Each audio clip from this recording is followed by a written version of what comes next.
sen đẹp không Tiên? Hoa sen đẹp quá ha. Bữa làm đường đây hả? Làm tới đây rồi đó hả? Còn giáp lại đó nữa là hết rồi. Hả? Giáp lại đó là đi vô bờ tay xe chạy vô luôn á. Vậy hả? Rồi khéo quá ha. Chôn đây cũng được, con đi thăm sao quá. Ở đây thì quá đẹp. Ai mà chết 200 tuổi vậy?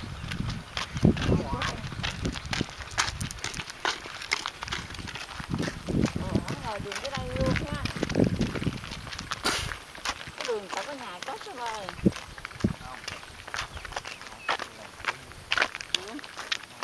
Không, đời sao này ở đông dân quá. Hả?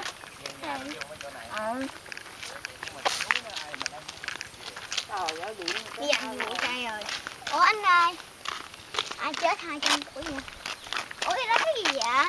Cây á mà. Đừng có quăng nữa, xinh luôn á. Sao? Ra nghĩa địa quăng chúng họ. Đó là con mai cột cao đây nè. Ủa đó mấy cái đó cái gì vậy? Cái thù lù này đó. Cái thù lù nè. Gọi là cái này, cái thù lù này coi. Mấy đứa biết hả? Cái gì bóng ràng nè. Cái gì? Bập bập hả? Ủa phương kìa bụp bụp. Lại có cái bập bập hả con? Tiên thấy anh không Tiên? Dạ. Thấy anh không? Anh giỏi kìa, anh đi làm ruộng kìa. Đổ phân hả con? Có nông trại. Anh bỏ phân rồi.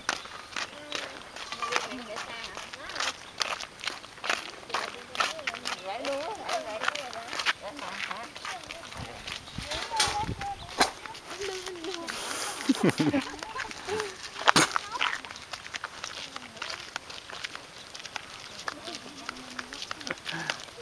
Phân à?